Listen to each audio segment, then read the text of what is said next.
So welcome back. In the last lecture, we have seen the shape of the T omega characteristics of an induction machine. We have also explained why the shape is like that. We have also seen the behavior of the operating point in stable as well as unstable region of the T omega characteristics, and we have also seen it is always advisable to use the operating point in the stable zone. Even though the load is stable at the unstable zone, still it is beneficial to operate at the drooping characteristics, because the current drawn by the machine at that time will be substantially lesser than it would have if it was operating at the unstable zone. That was the last part of the last lecture we have seen. Now we will see the method of speed control in an induction machine. You would have learned it in your machine schools that there are broadly two methods. One is the stator side control, where we control the parameters from the stator side to achieve speed control. The other one would be rotor side control, wherein we control the rotor resistance, to be precise, to control the speed and torque of the machine. So in this lecture we will focus on the stator voltage control, one of the stator control methods where we control the terminal voltage of the machine. The name of the method is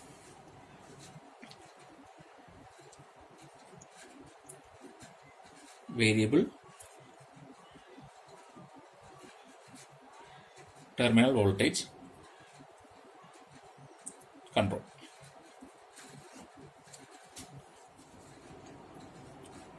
As its name suggests, this controls the terminal voltage applied to the machine. How can you control the terminal voltage applied to the machine? It's as simple as using a auto transformer. This might be the method you would have used in your labs to control the voltage. So it's the advantage is that it is very simple to use. It just needs a auto transformer. And let's see in detail how does this method achieve speed control and what are the positives and drawbacks of this method of speed control. So as its name says, applied voltage is varied. The most striking feature of this method is that, let's see the torque equation. This is already done several times.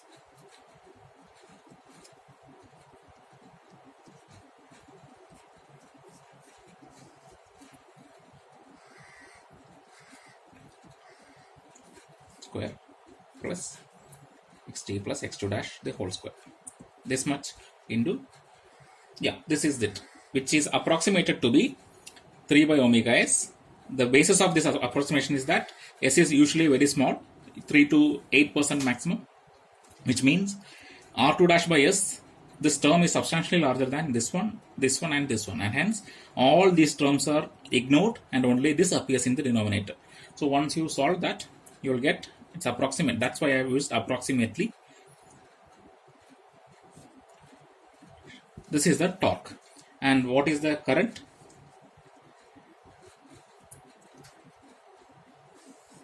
One thing is to be remembered, this is not the terminal voltage. People may confuse it to be terminal voltage. Actually, this is the Thevenin equivalent voltage. Okay, so Vt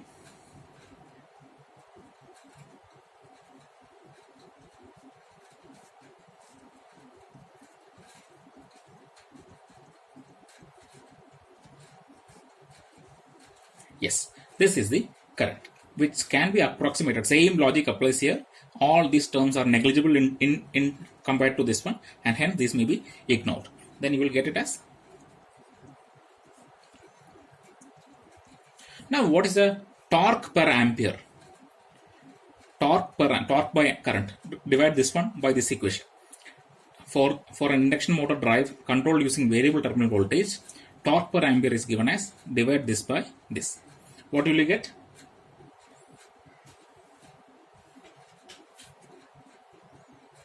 You will get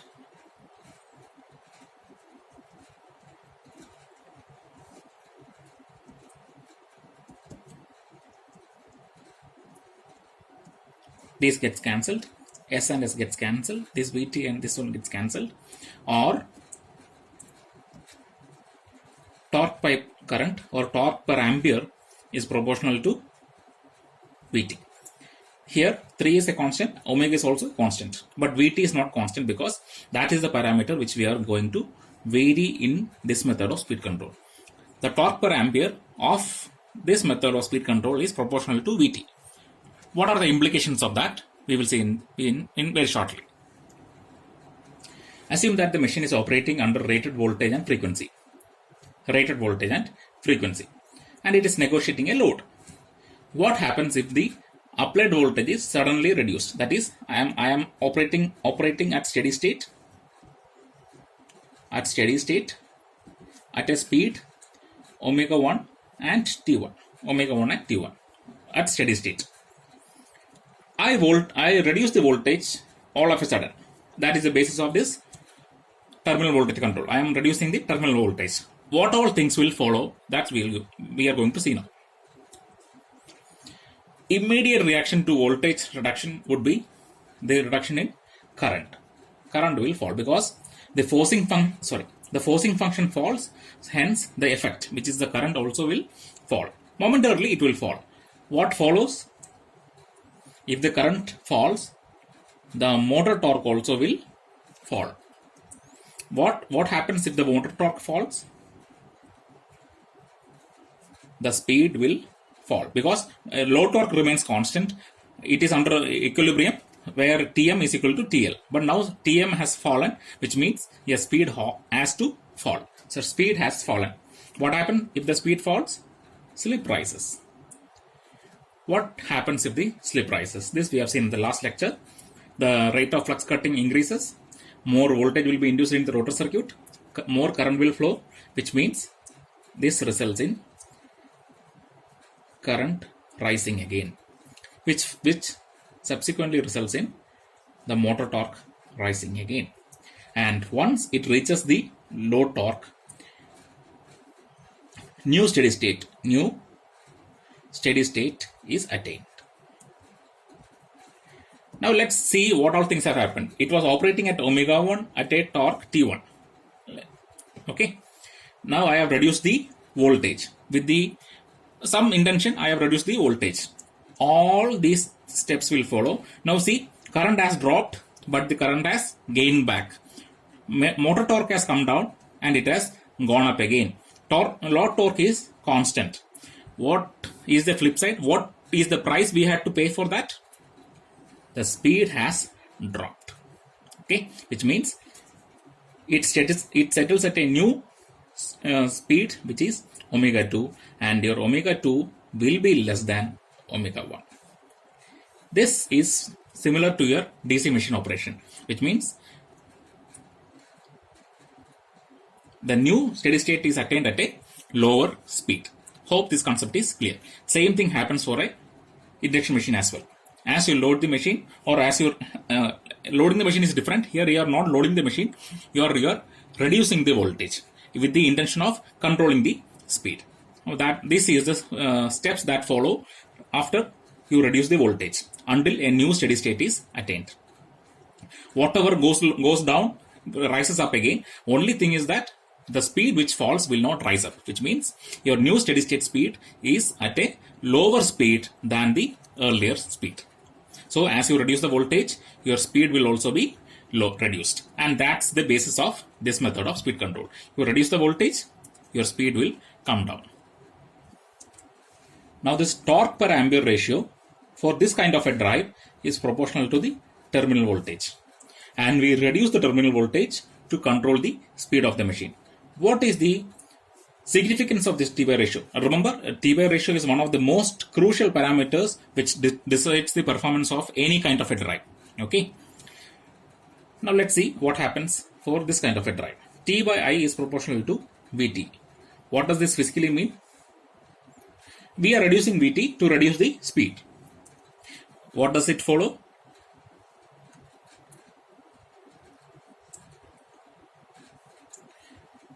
If we reduce Vt to reduce the speed, T by I ratio also gets reduced. Remember, earlier it was Vt. Let's take Vt was 1 per unit. 1 per unit.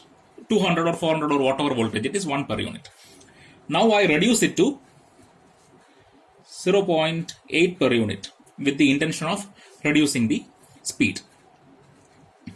What happens? Your T by I also becomes proportional to 0.8. T by I also falls. Earlier T by I was 1, now T by I is only 0.8. What is the physical significance of this statement? If you write it in English, it means to develop the same torque at lower speeds, current drawn by the machine is increased. This is the physical meaning of this. To develop the same torque at a lower speed, the current drawn by the machine is increased. Most of you wouldn't have understood this, I am sure. Let me give some numbers to this value so that you will be able to understand it. Earlier, the machine was operating at, say, 200 volt. Let it be 1 per unit. 200 volt, it was developing a torque of 10 Newton meter, drawing a current of 10 ampere. This was the condition 1. To reduce the speed, let's say the speed is 1400 rpm. Let's say 1400 rpm.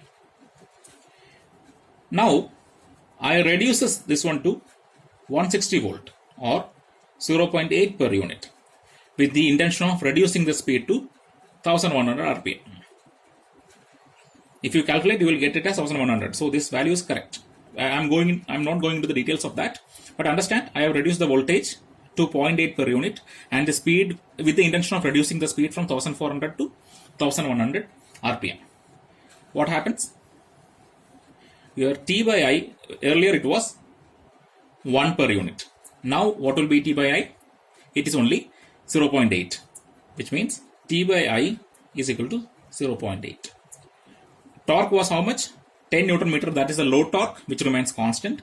So 10 Newton meter divided by 0.8 will be your new current. Earlier it was 10 ampere, now this would be how much?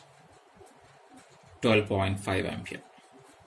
Now see, current has increased. The voltage has reduced, but the current has increased at a lower speed to feed the same amount of load torque. This is the problem of this kind of a machine. I will repeat once again.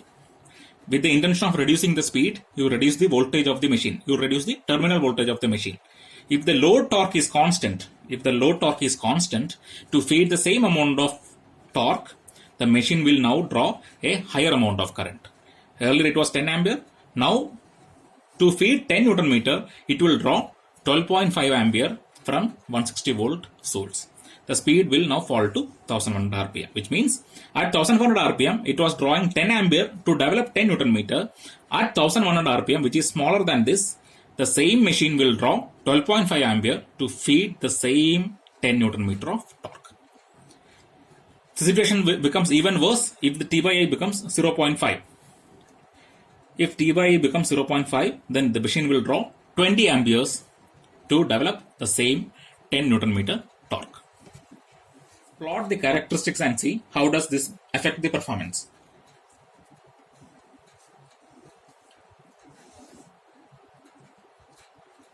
Omega and torque. This is the origin. Let this be the signal speed which corresponds to slip is equal to 0, and this corresponds to slip is equal to 1. 0 rpm corresponds to slip is equal to 1. So slip increases in this manner and speed increases in this manner. Okay. Now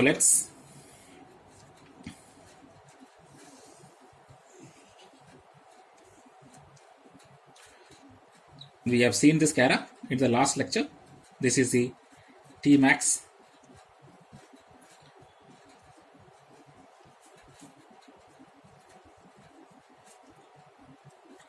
This is the slip at which the maximum torque occurs. Okay. Let this be at V1 or the rated voltage, whatever it is, or 1 per unit or something of that. Let's mark it here. V1 is 1 per unit. Now let's draw V2 with another color. V2, let it be 0.8 per unit. How will the shape be? Will it start from the same synchronous speed? The answer would be yes, because we are not changing the frequency, and synchronous speed depends only on the frequency and the number of poles of the machine. Since the rated 50 Hz is applied here, the speed will be same, only the voltage is getting reduced. So it will start from the same synchronous speed, and the Cara will be something like this.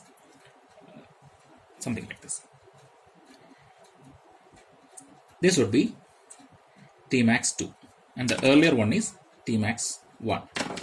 This is V2. The blue colored one is V2. Remember, the maximum torque has got reduced. This is clear because if you remember the equation, it was T was proportional to Vt square. Now the Vt has reduced from V1 to V2. V2 is less than V1. Hence, the maximum torque reduces with square proportion. That is, if V1 was 200 volt and if V2 is only 100 volt, this drop in this would be not 50%, it would be twice 50%, which means it will be 25% of this max only, if it is half.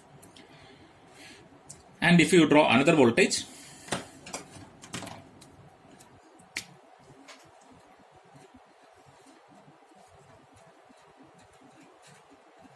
this would be V3. V3 is 0.5 per unit.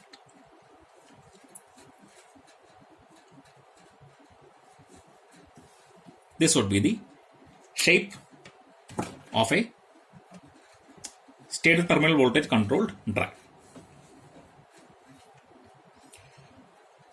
So what all things we are losing by reducing the voltage? First of all, the current shoots up, that we have seen in from the T by A ratio. Second, at a lower voltage, we lose, otherwise we lose the maximum value of the torque. Similarly, this would be even smaller. This would be Tmax 3. But the signal speed will not be disturbed. That's the only thing we have. Even the starting torque will get reduced if you apply a lower voltage. This is the characteristics of a stator voltage control drive. Stator voltage control drive. Here you wait. I will explain. I will briefly explain once again. In stator voltage control drive, we control the terminal voltage applied to the machine to control the speed. Here, if V1 is the 1 per unit, we cannot apply a voltage more than 1 per unit. This we have already discussed. Why? We can only apply lesser voltages. Now V2 is less than V1. We will be able to control the speed, but then what we will be losing is this much amount of maximum torque. You can reduce the voltage further, you will lose further amount of torque. This is the characteristics of a stator voltage controlled drive. Now consider a constant torque. We have already seen a constant torque load can operate in this one stable zone as well as unstable zone. But though a operating point is stable here or here, we do not normally operate at this point because the current drawn by the machine will be substantially larger. So our preferred operating zone will be between omega s to s max, that is in this drooping characteristics. So let's consider a constant torque TL. A constant torque TL. At this operating point with V1, assume that it was drawing 10 ampere of current. Let it be 10 Newton meter. It was drawing 10 ampere of current. At the blue curve, which is V2, which is only 0.8 per unit, what will be the value of current? It will not be 10 ampere. It will be, we have seen that value, it is 12.5 ampere. And at this point, what will be the value of the current drawn? It will be 20 ampere. Okay. The same low torque But with a lower voltage, it draws more current. With even further lower voltage, it will draw even more current. As the voltage further drops, the current will continues to rise. This is the problem with T by I proportional to Vt. The current drawn by the machine for the same amount of torque will continues to increase as you lower the voltage. That is the meaning of, that is a drawback of this kind of a drive. Look here, the speed has reduced. At this is omega 1. Once you reduce the voltage to 8.8 per unit, the speed has come down to omega 2. When you further reduce it to 0.5 per unit, the speed has further come down. So that's how we achieve speed control. We are reducing the speed for which we are reducing the voltage. But the problem is that though we can reduce the speed, the current will shoot up. Now the question here is that what all kinds of loads are suitable for this kind of a machine? That is an induction motor which is controlled using stator voltage control. This is also called as terminal voltage control. Terminal voltage control. They are same, one and the same. If, assume a case, I have an induction machine, let's say a 440 volt 3 phase, so which means per phase it is 230 volt. 10 ampere is the maximum current of the machine or rated current of the machine, 1500 rpm. 10 Newton meter is the maximum torque it can develop, which means it develops 10 Newton meter at 10 ampere. That is this operating point. This operating point. I want to reduce the speed to say 1100 rpm. What should I do? If your answer is that you will reduce the voltage to V2, which is only 0.8 per unit, then your answer is wrong. Why is it wrong? Why? Because yes, you can reduce the speed to 1100 if you reduce the voltage by 80% or 8.8 per unit, but then the current will shoot up to 12.5 ampere. But the rated current of the machine itself is only 10 ampere. So if you reduce the voltage to reduce the speed, then you are exceeding the current rating of the machine, which may result in damaging the machine. So, and even if it doesn't damage, as electrical engineers, we are not supposed to violate the ratings of any given machine. So, which means if the machine can, the rated current of the machine is 10 ampere, under no conditions we should force the machine to develop or draw more than 10 amperes. And if I reduce the voltage, then I am forcing the machine to draw 12.5 amperes of current, and which hence it is violating a basic principle of electrical engineering. And in that sense, this machine cannot cater to a constant torque load. It cannot cater to a constant torque load because it at a lower voltage your current will shoot up, and the current is already at its maximum value. So if it shoots up further, then the machine is deemed to get damaged.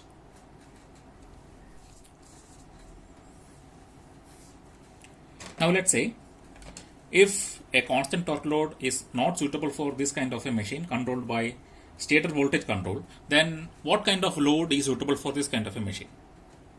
Now what was the problem with the constant torque load machine?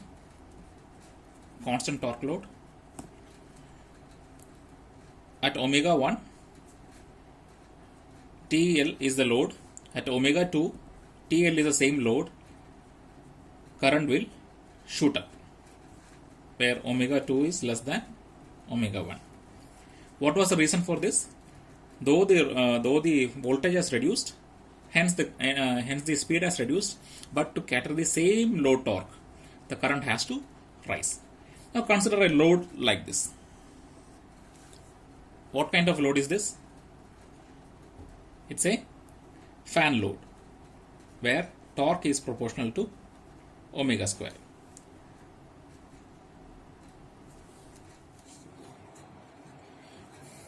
Now consider this kind of a fan load where T is proportional to omega square.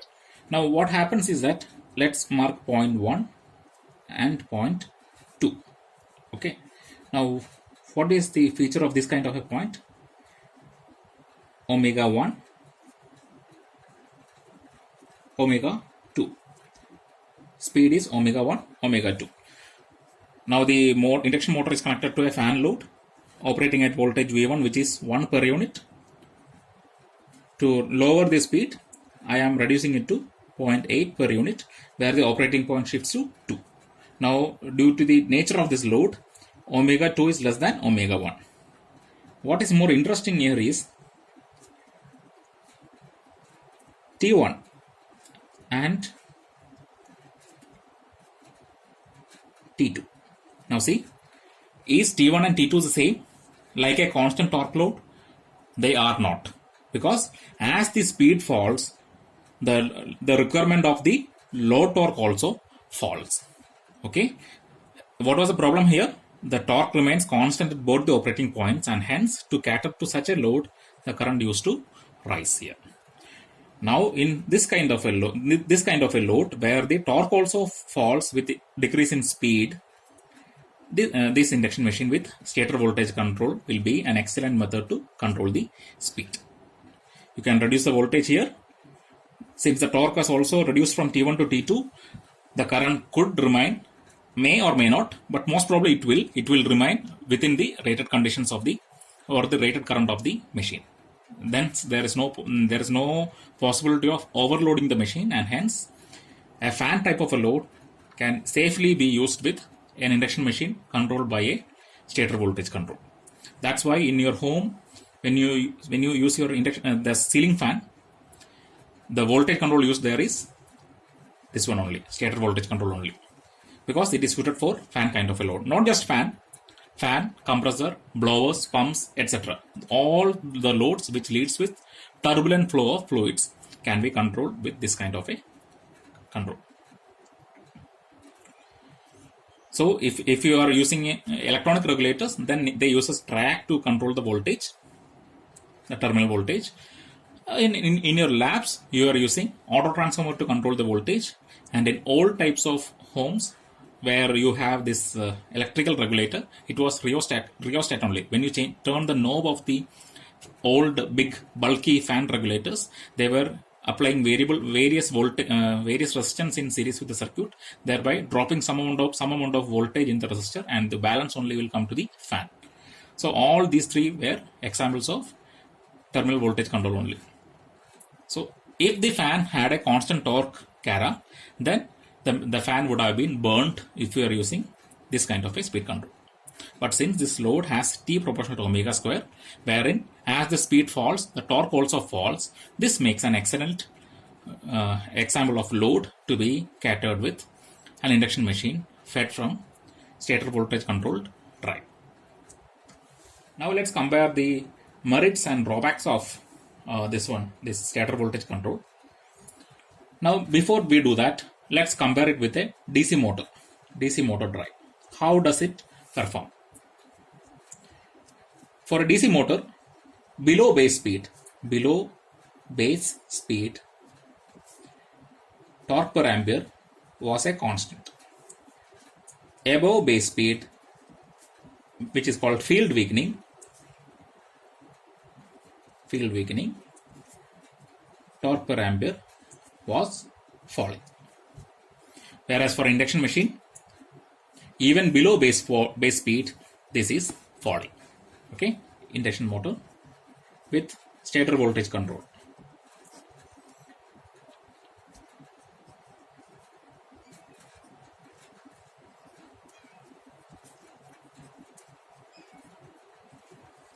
So for induction machine, Ty is falling even below base speed. Above base speed operation is not possible. Above base speed, not possible. This is another drawback of this kind of a machine. Not possible. Below base speed, it is falling. In DC machine, below base speed, it was constant. That is an advantage. Above base speed, it was there also it was falling because of field weakening. That's fine. Here, above base speed itself is not possible, and below base speed, T by I is falling. Other than that, what is the drawback? If you see, what is the range of speed which can have? It's very small. The range of speed is usually very small. Small speed range. This will be clear if you see this. See, from 1 per unit, the voltages come down to 0.5 per unit. Still, the speed drop is only this much. From 0 to omega s, the available drop in speed is only this small zone, and hence scatter voltage control has only a very small speed range possible. That is also cannot be. That's also a drawback of this machine. And one of the most important drawback is that efficiency is poor. Why is the efficiency poor?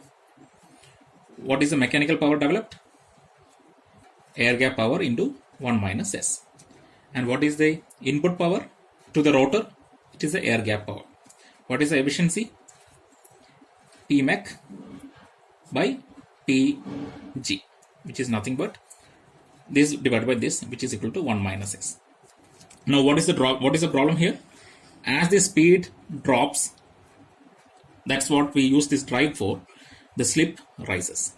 If the slip rises, this efficiency will now fall. That is, as speed drops, efficiency also drops. This is similar to the what method you have learned? This is similar to the armature resistance control in separately excited DC motors, where you add more and more resistors, the speed falls, but simultaneously efficiency also falls. Same happens here. As the speed falls, efficiency falls. This is clear, I think. If speed falls, slip rises. If slip rises, this 1 minus slip term will come down, and that is efficiency. So as speed drops, efficiency also drops. This is not something which we desire. These extra losses because of the poor efficiency gets dissipated as rotor copper loss. Rotor copper loss increases. What is rotor copper loss? It is S times Pg. As slip increases because of speed drop, SPG also will increase. That is the logic. So these are the drawbacks of this method of speed control. And what is the only advantage? The only advantage is simplicity. Simplicity and thereby cost. You just need an auto transformer or a track based drive to control the speed of a machine. There is no need of complex power electronics or something of that kind. This is the only advantage, and this is no match for a DC motor speed control.